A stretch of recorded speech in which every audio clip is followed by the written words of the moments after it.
और आज की स्थिति में 34 मकान है जिसपे लगातार ध्वस्तीकरण चल रहा है। एक साथ बड़ी संख्या में फोर्स लगाई गई है, 500 से अधिक का पुलिस बल लगाया गया है। ड्रोन से मॉनिटरिंग चल रही है। जो व्यक्ति अराजकता या शांति व्यवस्था में बाधक बने उनके खिलाफ मुकदमा लिखा गया। लगातार ध्वस्तीकरण की कार्रवाई चल रही है, लेकिन सोमवार को जिस तरीके से अराजकता फैलाने की कोशिश की गई, आगजनी की कोशिश की गई, उसके बाद से अब जो सिक्योरिटी है वो बढ़ा दी गई है। चप्पे चप्पे पर पैरामिलिट्री फोर्स के साथ साथ जो सिविल पुलिस के जवान हैं उनकी तैनाती की गई है। और इस वक्त देखिए चौक थाने के अंदर हैं और यहाँ पर बाकायदे ब्रीफिंग की जा रही कि फोर्स का डिप्लॉयमेंट किस तरीके से होगा। और इसके साथ ही देखिए अब मीडिया के लिए भी एक खास एडवाइजरी जारी की गई है कि मीडिया को थोड़ा सा अब संयम बरतने की बात कही जा रही है, क्योंकि जो स्पॉट है वो बेहद सघन इलाका है। सुरक्षा की दृष्टि से मीडिया को थोड़ा सा दूरी बनाने की बात कही जा रही है। हमारे साथ बातचीत के लिए मौजूद हैं दशरथ समेत के एसीपी अतुल अंजान त्रिपाठी जी। कल जिस तरीके से जो घटना हुई थी, आगजनी का कोशिश की गई, अराजकता फैलाने की कोशिश की जा रही थी, उसके बाद किस तरीके से आज ध्वस्तीकरण की कार्रवाई के दौरान सुरक्षा के इंतजाम किए गए हैं? जो कल कार्रवाई शुरू हुई थी 21 भवनों पर, वो आज भी जारी है। और आज की स्थिति में 34 मकान है जिसपे लगातार ध्वस्तीकरण चल रहा है। एक साथ सकरी गली है, इतने बड़े भवनों की कार्रवाई चल रही है, तो सुरक्षा के दृष्टिगत एडवाइजरी जारी की गई है मीडिया के लिए भी कि वो ध्वस्तीकरण के दौरान दाल मंडी में प्रवेश न करें, क्योंकि एक साथ इतने भवनों का ध्वस्तीकरण चल रहा है। और सुरक्षा के सभी उपाय किए गए हैं। बड़ी संख्या में फोर्स लगाई गई है, 500 से अधिक का पुलिस बल लगाया गया है। ड्रोन से मॉनिटरिंग चल रही है। जो व्यक्ति अराजकता या शांति व्यवस्था में बाधक बने उनके खिलाफ मुकदमा लिखा गया।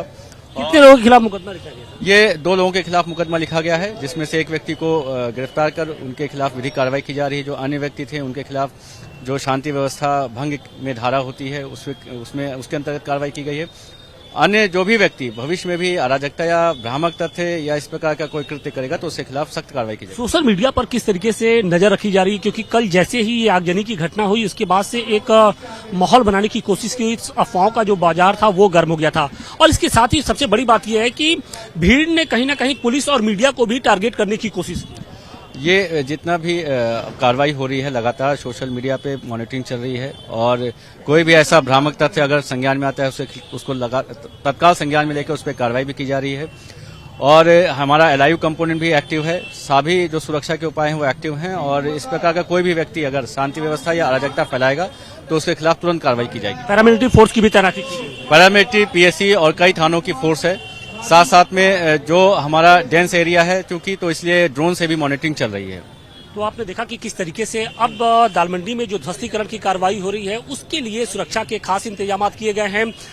सोमवार को जिस तरीके से आगजनी की कोशिश की गई, अराजकता फैलाने की कोशिश की गई, उसके मद्देनजर पुलिस ने 2 लोगों के खिलाफ गंभीर धाराओं में मुकदमा दर्ज किया है। साथ ही एक के खिलाफ एक को गिरफ्तार भी किया है। साथ ही साथ अब खुफिया तंत्र को अलर्ट कर दिया गया है। खासतौर से सोशल मीडिया पर जो लोग भी अफवाह फैला रहे हैं उन पर खासतौर से निगाहबानी की जा रही है।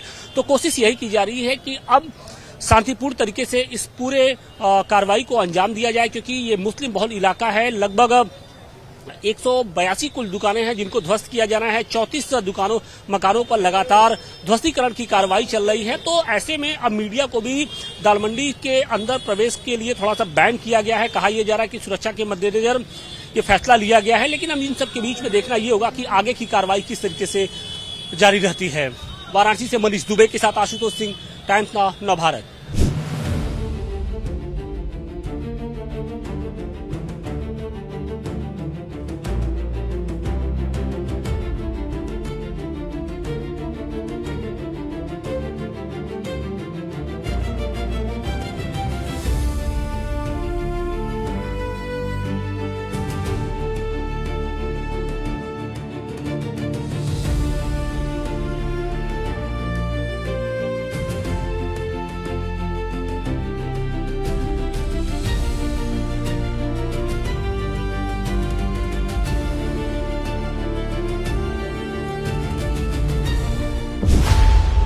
खबरों की रणभूमि में यहां शोर नहीं, सोच लड़ती है। जहां शब्द नहीं, फैक्ट्स वार करते हैं और हर सवाल खोलता है सच की नई परत।